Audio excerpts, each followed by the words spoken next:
our call to worship by Pablo Neruda. Now we will count to 12. Do I need to do something?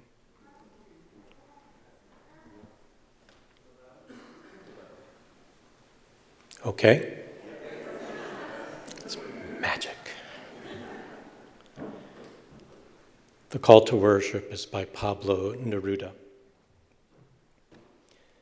Now we will count to 12, and we will all keep still for once on the face of the earth. Let's not speak in any language. Let's stop for a second and not move our arms so much. It would be an exotic moment without rush, without engines. We would all be together in sudden strangeness. Fishermen in the cold sea would not harm whales, and the man gathering salt would not look to his hurt hands. Those who prepare wars with gas, wars with fire, victories with no survivors, would put on clean clothes and walk about with their brothers in the shade, doing nothing. What I want should not be confused with total inactivity.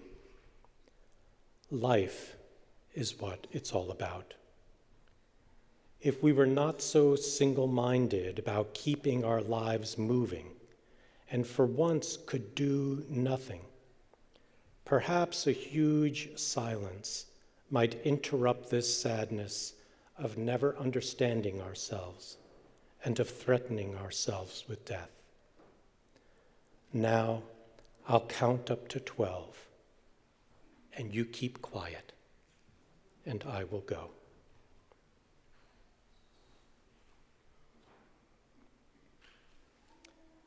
So please join me in our chalice lighting words.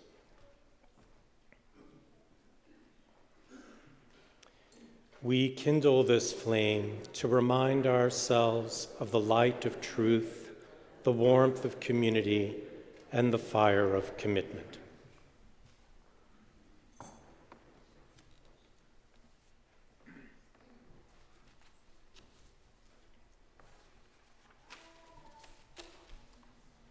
Good morning. Good morning. And welcome, please, to Joshin, our guest minister, founder of the Breadloaf Mountain Zen community in Middlebury. And good morning to you, both here in the sanctuary and those of you who are joining us online. Welcome to Sunday worship at the First Unitarian Universalist Society of Burlington. I'm Warren Baker, a member of the Worship Associate Team, and my pronouns are he and him. We're glad you are here, both online and in the sanctuary, as we join in the shared work of building beloved community and making meaning in our lives. The shared values of love, compassion, equality, service, and justice guide this community. Since we're in sickness season, we encourage you to wear a mask. If you're attending on the live stream, or because you have symptoms or are sick, thank you. If this is your first or second time attending, would you please raise your hands so we may give you a special welcome. Welcome. To help add to that welcome, we have two welcome ambassadors today, Mark Power Freeman and Courtney Power Freeman. Would you two please stand? We invite all newcomers to join our welcome ambassadors for coffee and conversation at coffee hour in the community room downstairs right after the service. They'll have a table, a welcome sign, and some chairs, so head on over and say hello. And now an announcement from Martha Mulpus, representing Sunday morning breakfast.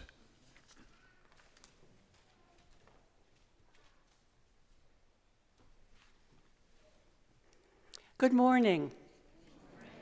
I'm Martha Malpas from the Sunday Morning Breakfast team. Our message this third anniversary centers gratitude. 3 years ago, when we heard from the community that an early meal on Sunday was needed, we were grateful to receive this gift of learning how we might help.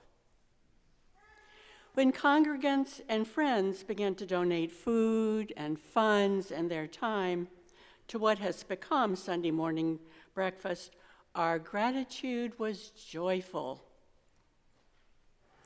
The decision of First UU to donate some available funds to create a Sunday morning breakfast account helped us feel seen.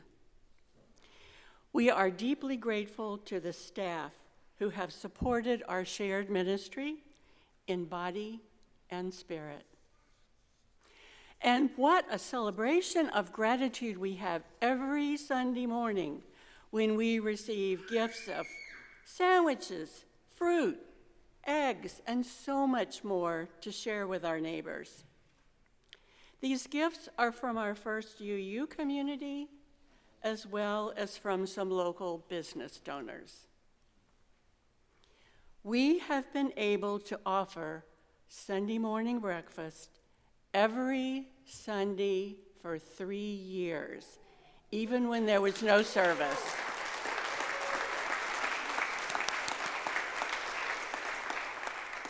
We are committed. We are also able to offer garments to neighbors, many of whom live outside, through donations of clothing from the congregation and from the wider community. Just imagine how receiving a pair of warm gloves can convey caring in our cold winters. Thanks for all the love you continue to share. Our recognition as a justice group identified to share the plate was most definitely welcomed with gratitude. Sunday morning breakfast has served more and more neighbors over time. Several Sundays recently, we've served over 100 people, and the community's need for food will likely increase. We are grateful to be able to help meet this need, to be privileged to take positive action in these troubled times, to live our love. We are grateful for the strong spiritual practice and the part we all play in it. Thank you from the Sunday morning breakfast team.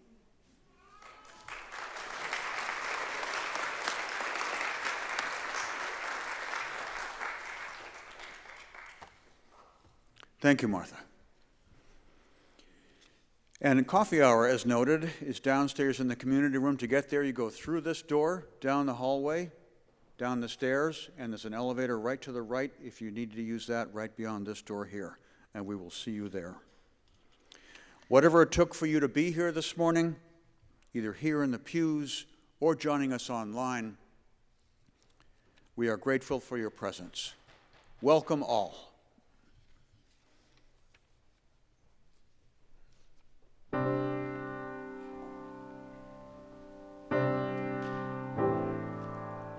Seated this morning. Carl, thank you. Be still and breathe. Be still and be. Listen to a heartache. Listen to grief. Be still and breathe. Be still and be. Listen to gladness, listen to joy. Be still and be. Be still and be. Listen to anger, listen to hurt. Be still and breathe. Be still and breathe. Listen to beauty, listen to grace.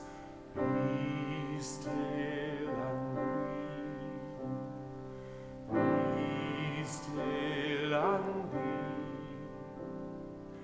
Listen to you, listen to me. Be still and be. Be still and be. Be still and be. Be still and be. Be still and breathe. Be still and be. Be still and breathe. Be still and be.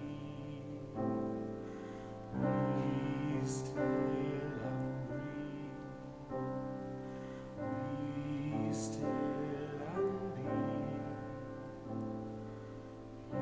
Be still and be. Be still and breathe. Be still and be.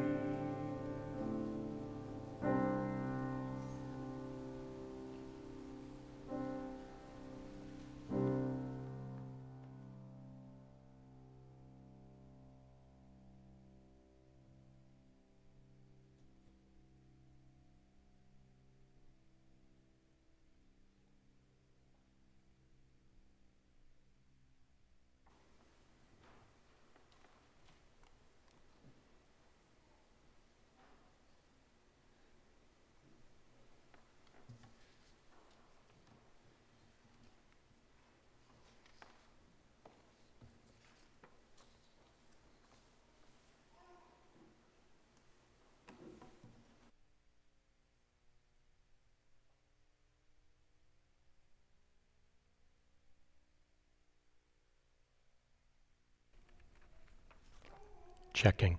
Is that working? Okay, good. Do we have children who would like to come up today?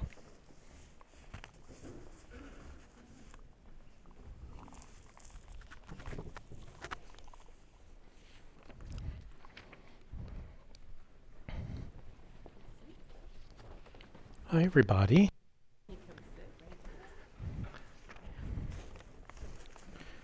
Wow. How nice. Let's see. I have glasses here somewhere. Are they on my head? Are they in my sleeve?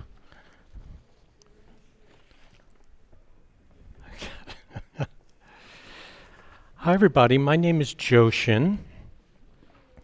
Hi. Can you all say hi? Hi. Joshin is my Zen Buddhist name. And so I'm a Zen Buddhist priest and teacher. And some people might call me a monk. That might not be a word you're too familiar with. And when Reverend Karen asked me to come and be with you today, she said, I think you should wear your big robes. So this isn't often how I go around every day, but I did wear these today because I wanted to show you something. And it's kind of fun. So you see these big robes. Have you ever seen big Buddhist robes like this before? Is that something? Yeah, you've seen them before? Yeah. Different colors, maybe? This style comes from Japan. And before that, all the way back to India. And the Buddha wore robes kind of like this. And as the story goes, as Buddhism traveled and developed, these big, big sleeves started to get added. Can you see them? Look how big they are. And the purpose of these sleeves go back to an old story, which is that monks and people with big hearts would go into places that were really difficult, where people were struggling with sadness or anger or difficulties of all kinds. And the people who used to go there are called bodhisattvas. bodhisattvas. And that's an old word that means somebody with a big heart who's going to let everybody in. And so these sleeves were a way to walk through these difficult places, and guess what would happen? All those people having a hard time would jump into the sleeves. They would jump into the sleeves, and they would find a little bit of place to rest, and a little place to be safe, and a little place to be cared for. So every now and then, I take a peek in my sleeves. One time I used to have a little tiny dog who used to go in there, a Chihuahua. Let me see.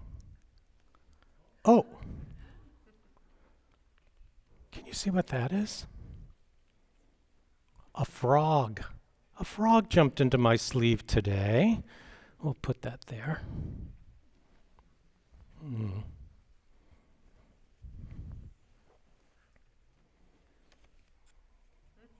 Oh my goodness.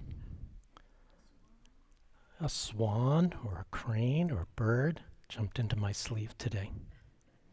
I was noticing all these beautiful cranes, birds you have in your beautiful sanctuary, all these birds. So these guys might have been feeling a little kind of sad or scared or lonely or nervous like I'm feeling right now. And they jumped into the sleeves to find a little bit of protection. And you know what I notice about these? What are they made out of? Paper. They're made out of paper. And what do you think made that paper? Where did that paper come from? A tree. Yeah.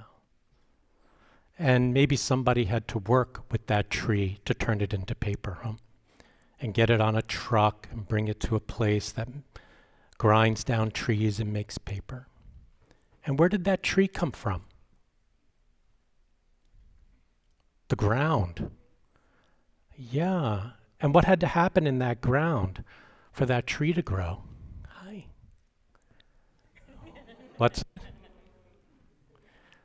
had to happen for the tree to grow?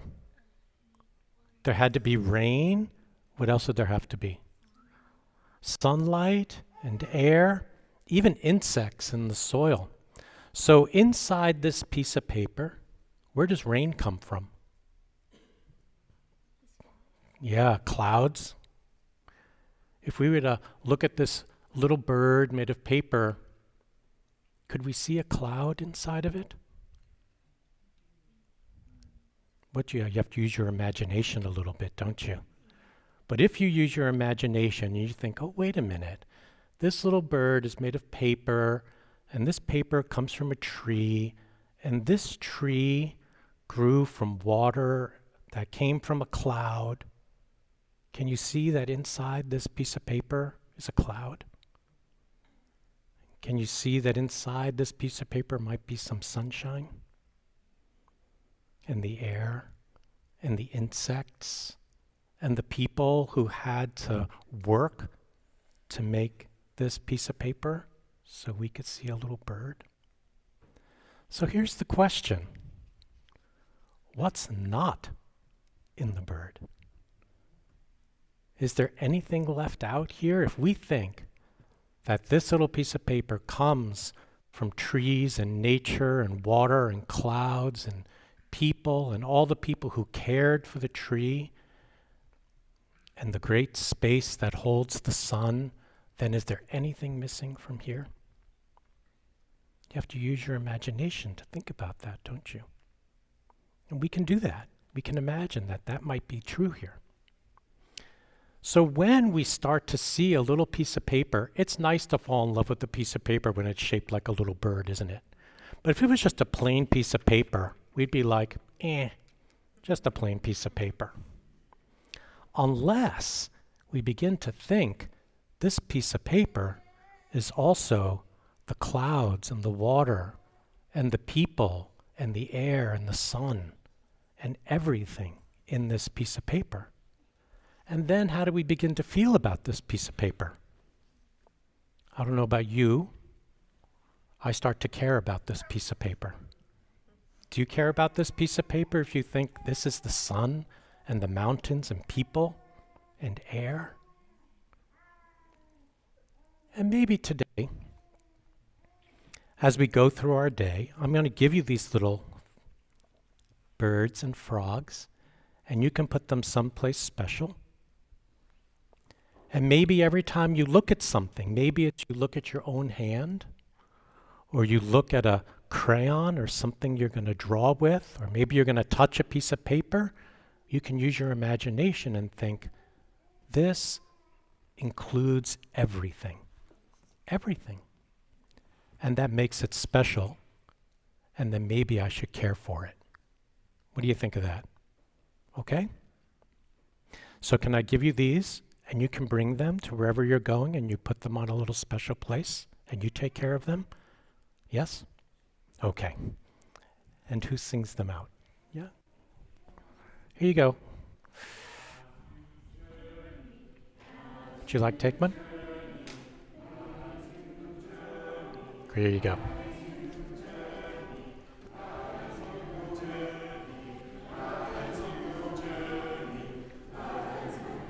Yeah, sure.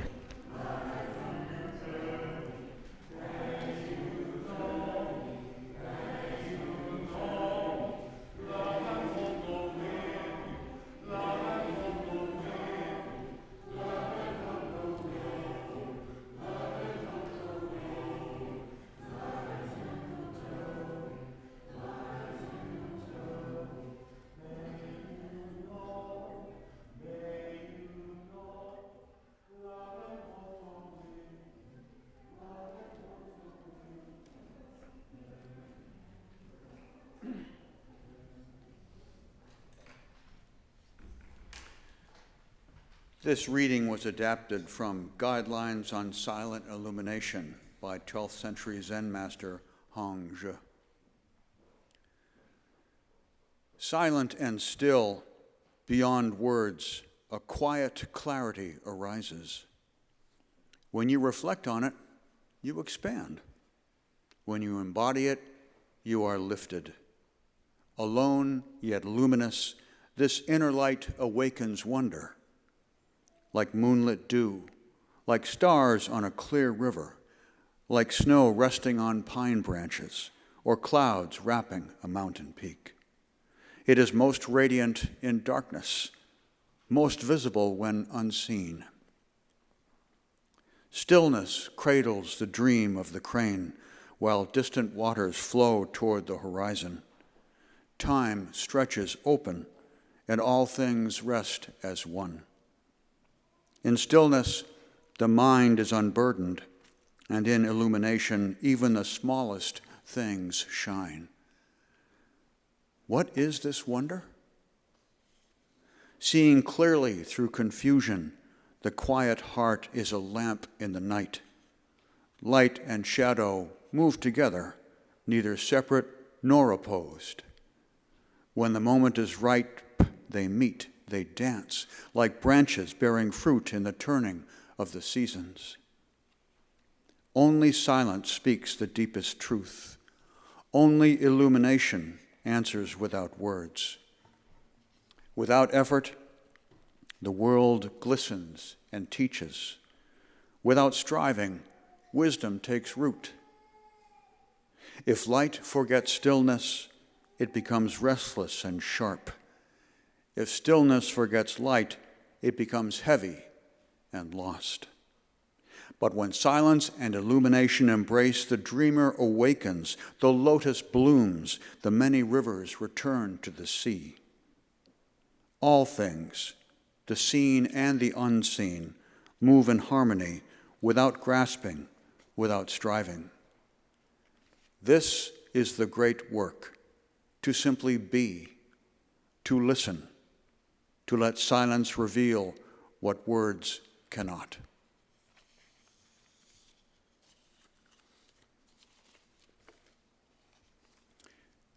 Now is the time in our service for our spiritual practices. They take many forms: prayer or centering, generosity practices, our stone ritual, dedicating our gifts. These are open to all, required of none. Let us begin. In our circle of care, in our community of compassion, we hold the news that Reverend Mary Abely, the founding pastor of All Souls Gathering in Shelburne, died yesterday. Reverend Mary did her ministerial internship here at the First UU in the mid-1990s, while Reverend Gary Kolosky was the minister. May her family know comfort at this time of loss. Although we're sheltered here in the sanctuary from the weather outside, the tempestuous winds of our times blow all around us. The roots of respite stretch long and deep beneath us. The light that we pull from the other side of darkness is always reachable. Look into that light as we enter the stillness, and let your thoughts and prayers take you where they will until you hear the chime.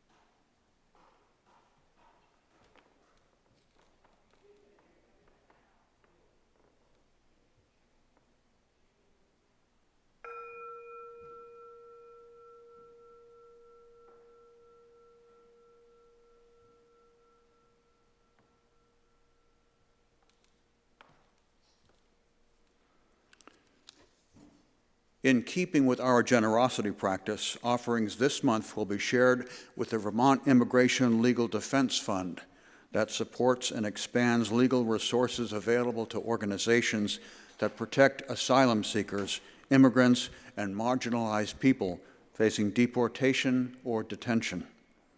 Your donation supports organizations that coordinate pro bono lawyers and legal workers to ensure that Vermonters in immigration legal proceedings have access to the representation proven to make them exponentially more likely to assert and to win their legal claims.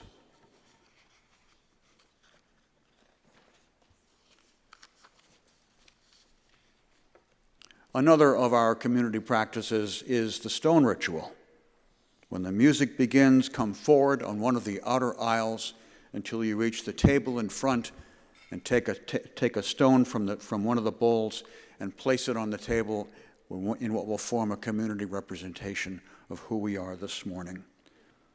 Where you're there, you can also mark a joy, a sorrow, or a gratitude, and then return to your pew by the center aisle.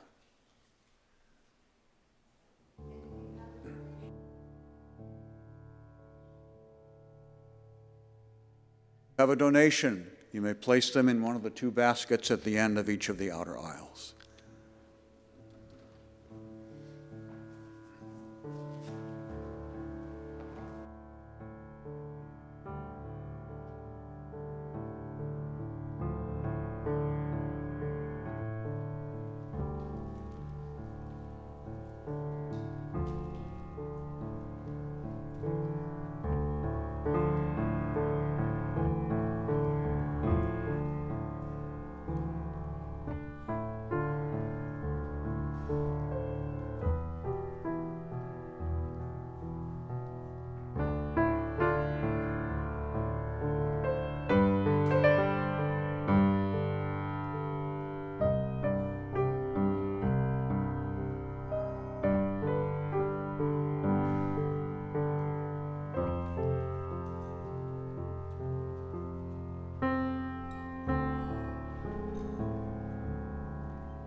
Please join me in the words of our offering dedication.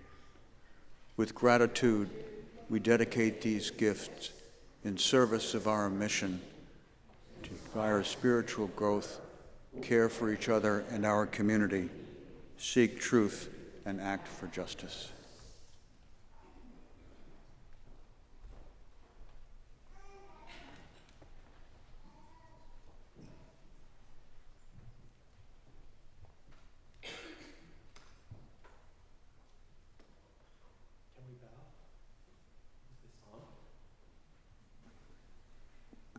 Yes? There we go.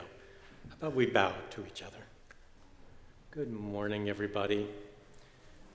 Thank you for having me up here. My name is Joshin Burns. I'm a Zen Buddhist priest, as you heard from the kids.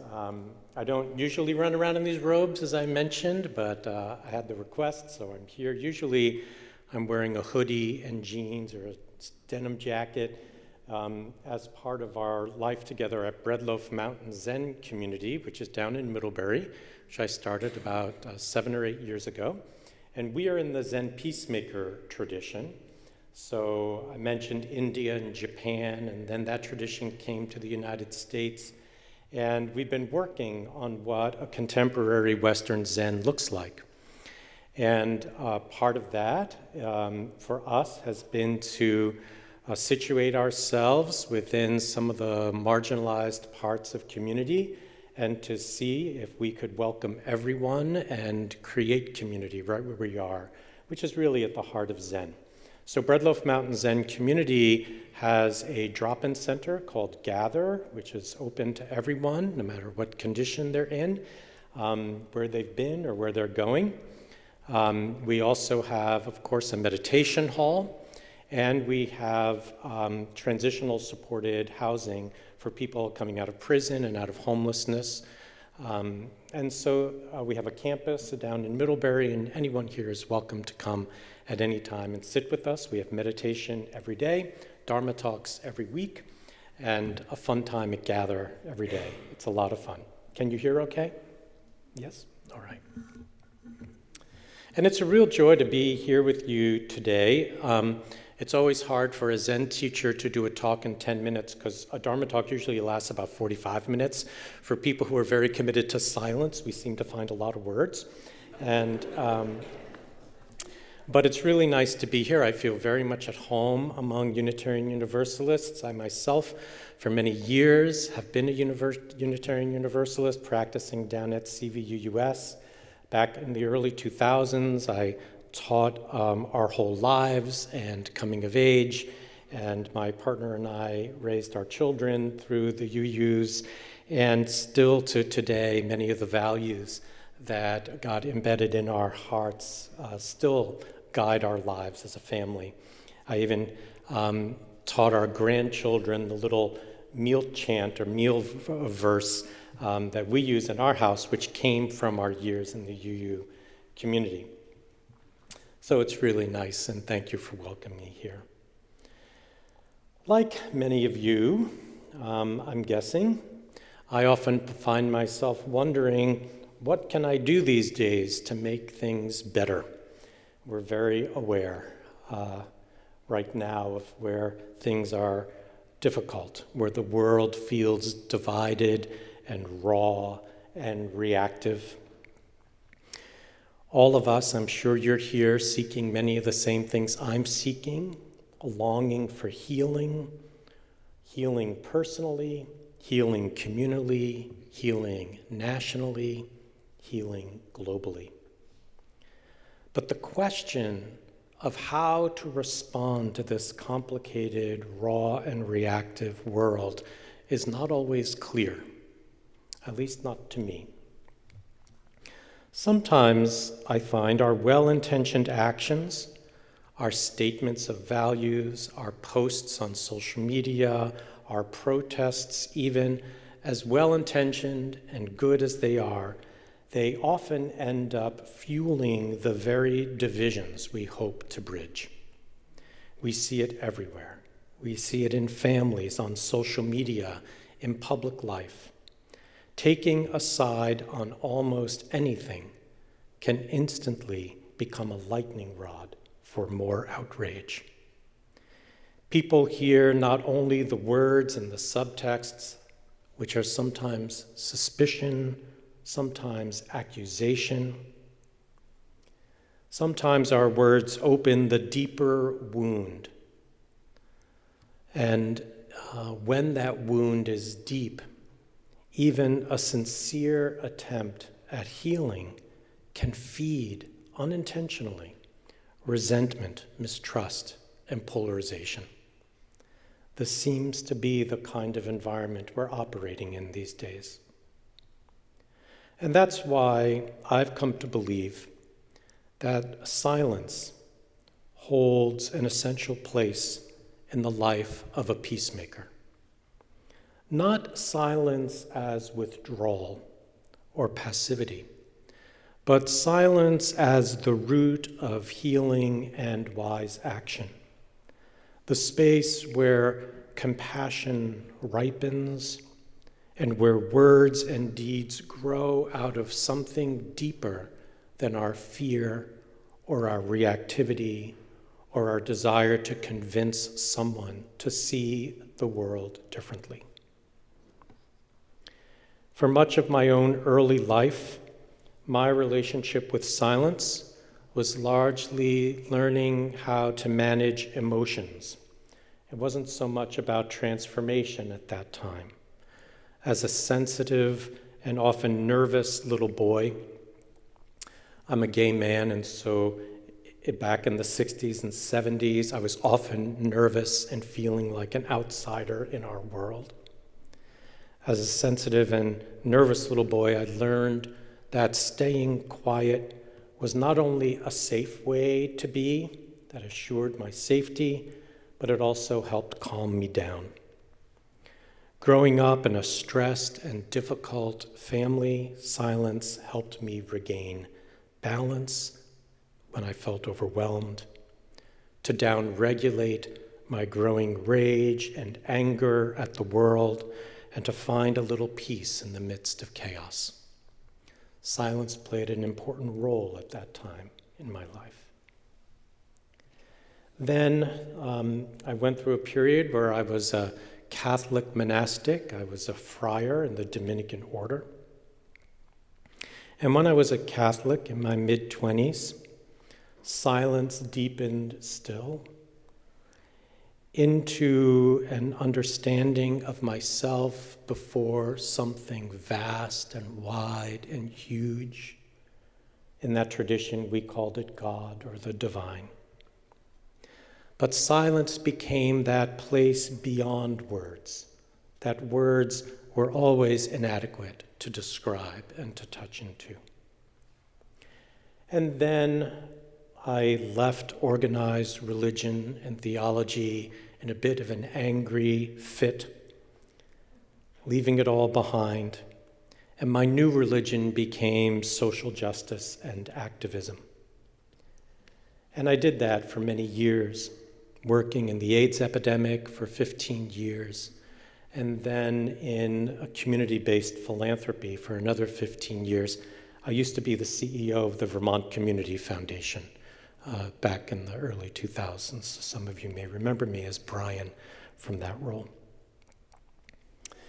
As I discovered Zen after hitting the wall of burnout about 20 years ago, my understanding of silence shifted again and went deeper, but it wasn't right away. It wasn't a quick shift. For the past 2 decades, I've spent a good part of each day in silence, sometimes in very long Zen retreats where I sit facing the wall for days at a time. And I'm often asking myself, sometimes with a fair amount of frustration and impatience, with the world on fire like the way it is now, what am I doing here, sitting silent, facing a wall, doing nothing? And that question isn't new. Even in ancient times, this reading you heard from Hongzhi was in the midst of a really of often, sadly, violent argument and debate about the role of silence. Zen monks have argued about its role for millennia. Some accused others of being too quiet, too detached, too contemplative while the world burned. But over time, I've come to see that silence isn't an escape from the burning world. It's the only place deep enough to meet it. I have a practice of living voluntarily homeless in cities throughout the United States for periods of time. I've been on maybe 35 or 40 what we call street retreats. Just last week, I came back from Washington, D.C., where I lived on the sidewalks there and did ritual and sat in silence, wandered, ate in soup kitchens. When we go on street retreat, we bring nothing but the clothes on our back. And there, too, we sit in silence. My Zen teacher, when I was in training, once said to me, "Zen is not a self-help project." This was an important correction to me. I was trying to become a better person and make a better world. Of course, who of us aren't trying to do that? But I've learned that silence is not really about earning some degree of personal calm or private bliss. That may come, or it may not. That is really not the point of our silent practice. Zen and the silence that Zen practices is about seeing reality as it truly is. The interwoven, breathing, weeping, laughing, suffering reality that we all share. And that silence is about learning to live within it all, within the weave, skillfully and sensitively. The great Zen master of the 13th century, who was the founder of our particular lineage of Zen, his name is Dogen. Dogen said, "To study the way is to study the self. To study the self, however, is to forget the self. To forget the self is to be redefined by the 10,000 things of this world. To redefine who you think you are.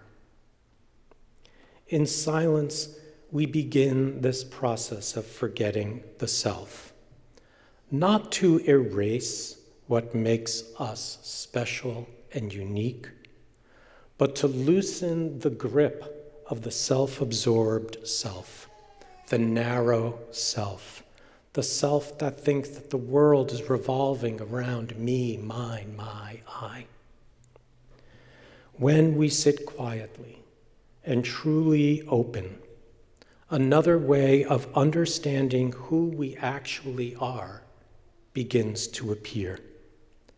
The cries of the world, the song of a bird, the ache of injustice, the laughter of children, all of it are included in the self. Silence lets it all in. The great Thich Nhat Hanh, who I'm sure you've heard about many times, called this interbeing. The insight that our suffering and the world's suffering are not separate, and that our healing and the world's healing are not separate either. In silence, we experience this not just as a nice, soothing idea. We experience it as reality itself. For most of us who are well and healthy, it would be hard for us to harm ourselves. I remember I had to self-inject once, and how difficult that was. Most of us find it very difficult to harm ourselves. When you begin to see others as yourself, it becomes hard to harm anyone. And that's the gift of silence. I've sometimes come to understand that silence can also be an act of disruption, getting in the way of the suffering habit energies of our world. It stops the spinning wheel of reaction. It interrupts the endless cycle of outrage, defensiveness, and division. Sometimes I realize that when I'm silent, I'm not feeding my consumer desires. I'm not colonizing my own mind or the mind of anyone else. I'm not swept up in the fast and furious current of our culture. All of that, Thomas Merton says, is a form of violence. And in silence, we choose to not participate in that violence. We're jumping off the spinning wheel.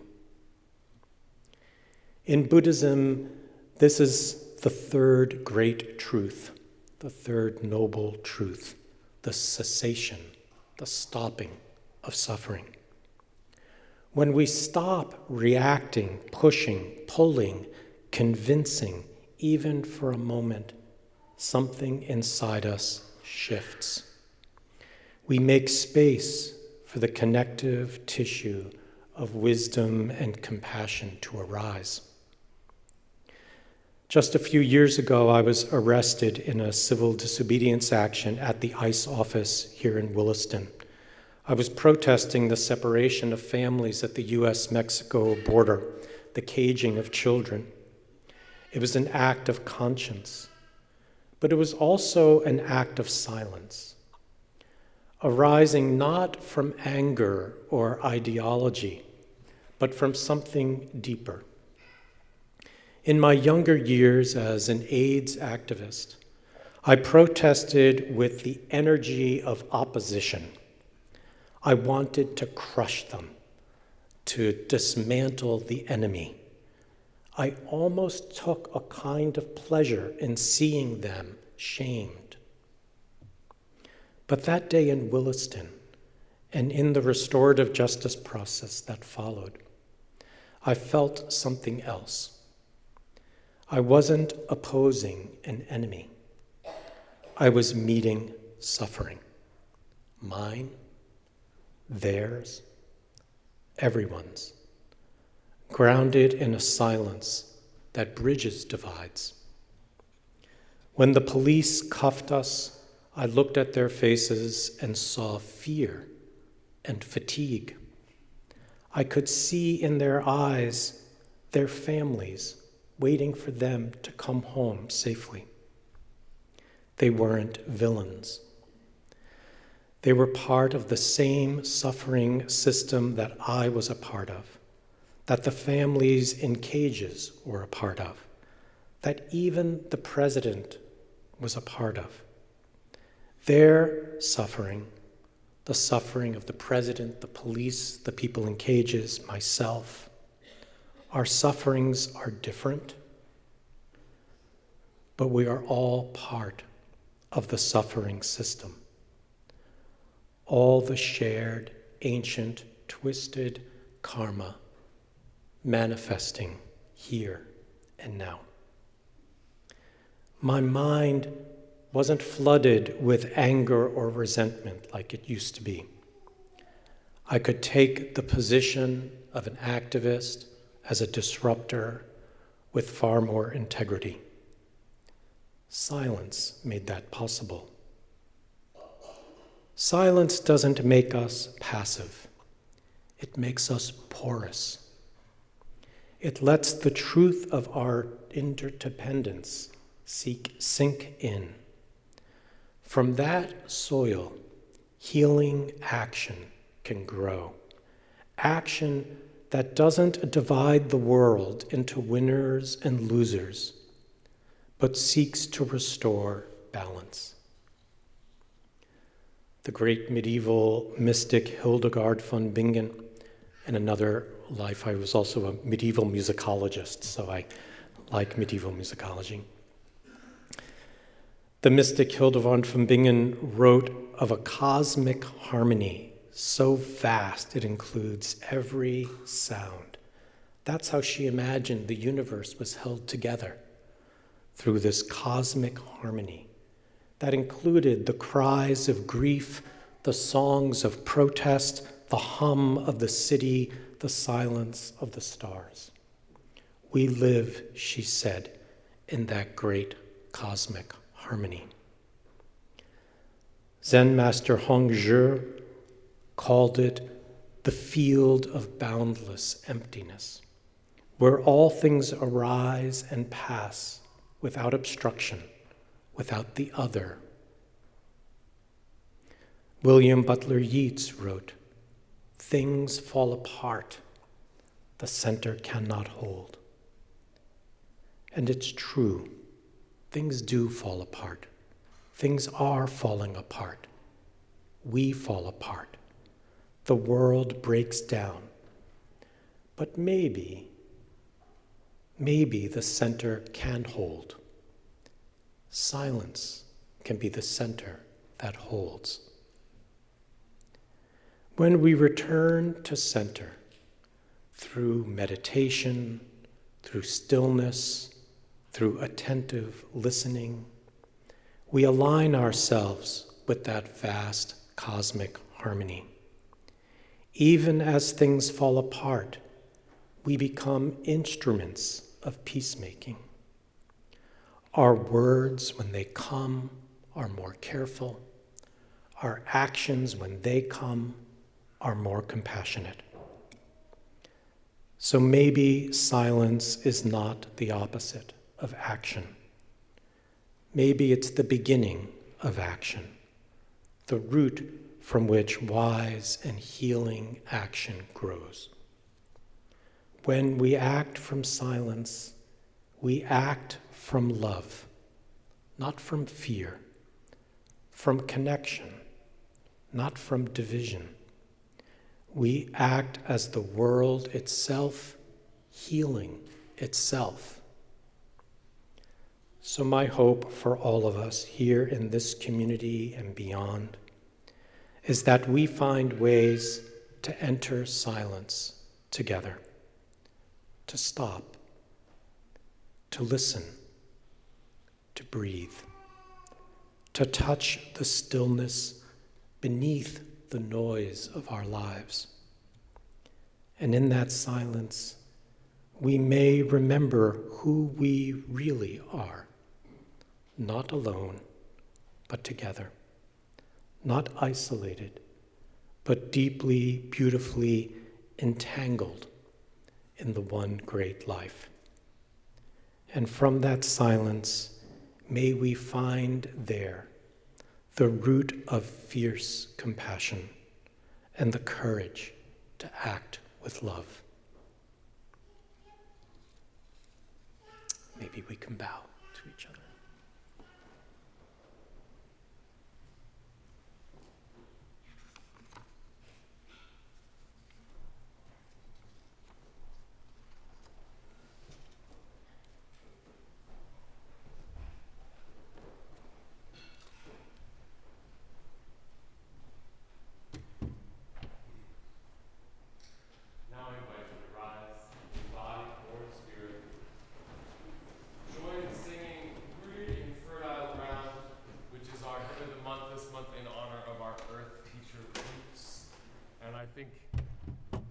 Particularly apt metaphor today. We just heard about the interconnectedness of everything, and we've learned so much in recent years about how the roots of the trees through the mycelial network connected to the roots of other trees and a whole forest.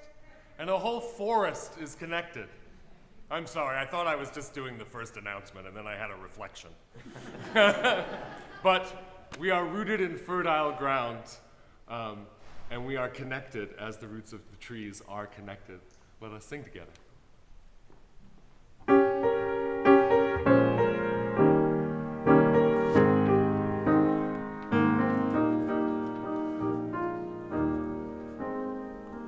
We are rooted in fertile ground.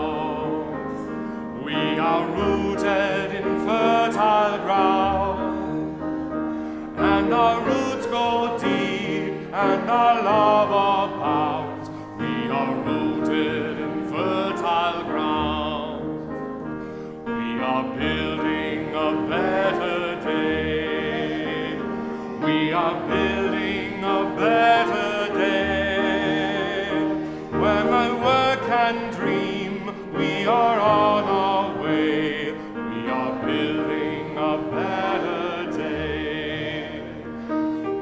Vision be our guide as we offer up our lives in the service of justice, peace, and love. May our faith and hope abide. We're creating a world of love. We're creating a world of love, where each living soul always has enough. We're creating a world of love. We are healing the ones in pain. We are healing the ones in pain. We are changing lives as we start again. We are healing the ones in pain. May compassion be our guide as we offer up our lives in the service of justice, peace, and love. May the faith and hope abide. We are rooted in fertile ground. We are rooted in fertile ground, and our roots grow deep, and our love abounds. We are rooted in fertile ground.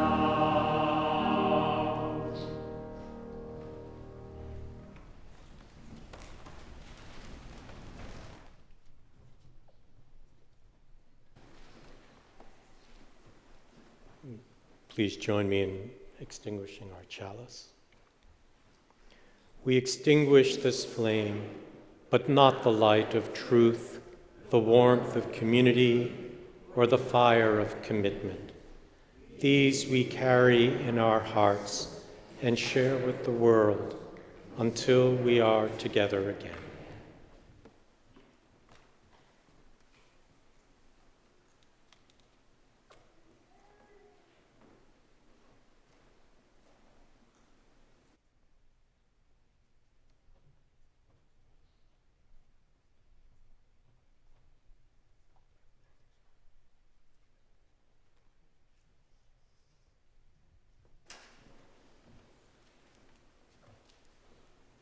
Sorry, missed that.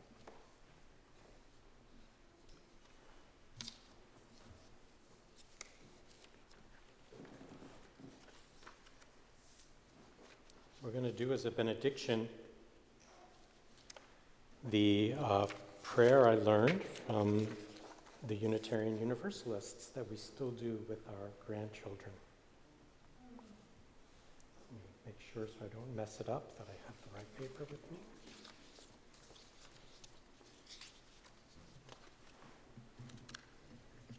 Here we go.